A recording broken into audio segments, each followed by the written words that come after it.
Welcome to the Van Ryn Legal and Property Podcast, your trusted guide to real estate and legal solutions across borders. Welcome to the debate. Today, we're diving into the evolving landscape of visa-free travel to Russia.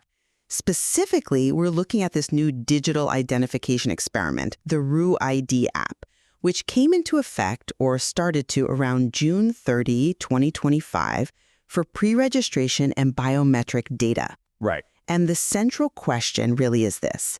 Is using this RuID app for digital pre-registration now actually a mandatory requirement for anyone entering Russia visa-free, or is it still just, an optional convenience? I'm going to argue that it's essentially become mandatory, changing the whole game for visa-free entry. And I see it differently. While yes, there's this new framework, I'll be arguing that the RuID app remains optional, certainly for tourists, and not a strict must-do for getting across the border. Well, my position rests heavily on the official documentation, specifically Phase 2 of the government's experiment. That's laid out in Federal Government Decision number 1510 from back in November 2024. Point 5 of that decision, it states quite clearly that travelers must register in the ESIA system, that's Russia's main identification system, using the RuID app, and they have to upload biometrics. And then there's point 7, which requires an electronic entry request 72 hours before you even arrive. Initial guidance from legal experts like Van Ryn and Partners was very direct. They said, and I quote, all visa-free travelers must digitally register in advance via the RuID app. They even warned travelers showing up without this digital registration might risk being denied entry. So for me, this shifts visa-free travel much closer to a visa application process. It adds this, considerable administrative burden and really challenges what visa-free even means anymore. Okay, I understand that interpretation, especially looking at the initial decision text. But I approach it from the angle of subsequent official clarifications. These came out after that decision, and they seem to explicitly state the voluntary nature of the RuID app, specifically for foreign tourists. We saw MINSAFRI, the Ministry of Digital Development, confirm this on June 27th, 2025, and then the Russian embassy in Uzbekistan echoed it on July 1st. Right, those statements did come out. Exactly. And they said registration in the RuID application will not be mandatory for foreign tourists, and its absence will not be a basis for denial of entry. So, multiple expert sources are now saying RuID use is voluntary and will not affect border crossing. The thinking seems to be it's more about improving migration accounting and, offering convenience later on if you want state services, like getting a SNILS number or health insurance, rather than being a hard stop at the border. That's fair. Those clarifications were made. And this is the core issue for me, there's a real disconnect here.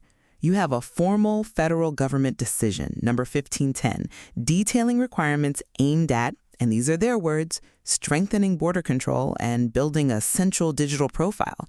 How can that suddenly become just voluntary based on ministry statements or embassy posts without any, formal change to the actual regulation itself? It feels like more than just conflicting messages. It frankly raises questions about how policy is being made or communicated. Is it deliberately ambiguous? Are they testing the waters? And on top of that, let's not forget the practical side.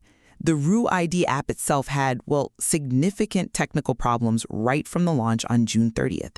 We saw user reviews on RuStore as late as September 2025 complaining about the app not even launching or QR codes not generating. Okay, but technical glitches are. I know, but think about it. If the system you supposedly might need to use doesn't even work reliably, doesn't that create a de facto barrier, whatever the official line is saying now? The uncertainty alone is a problem for travelers. Right, but the clarity provided by MINSAFRI and the embassy, it specifically addresses tourists and the entry requirement. They very clearly state that not having the filled application won't stop you getting in. And yes, you're right about the technical glitches, pretty common for any big new digital system launch, wouldn't you say? But crucially, those official statements clarifying the voluntary nature came after many of those initial reports of problems. That's true. The timing is interesting. Which suggests maybe the government realized the friction this was causing, possibly heard feedback from, say, the Russian Union of Tourism Industry, who'd be worried about deterring visitors. So perhaps this emphasis on voluntary is a pragmatic adjustment, a way to soften the landing while they iron out the kinks or gather more data. It could be an informal softening in practice. And for those who do manage to use it, it does offer streamlined access to other services later, so the core visa-free privilege for short stays seems intact, with the app just being an optional add-on for now. So today's discussion really highlights the nuanced and, let's be honest, somewhat contradictory situation with Russia's new digital ID experiment for visa-free travelers. We've heard how the formal government decision laid out would certainly look like mandatory steps pre-registration, biometrics raising real questions about the future feel of visa-free travel. Yet, as you've pointed out, we've also seen these subsequent official statements stressing it's actually voluntary, at least for entry, repositioning the app as more of an optional tool for accessing services. Exactly. It presents a complex picture. You've got the initial policy, the practical rollout issues, and this evolving public messaging all kind of converging or maybe clashing. It really leaves travelers in a position of having to weigh the potential future benefits or requirements of digital registration against its current, apparently voluntary status for just getting into the country. Absolutely.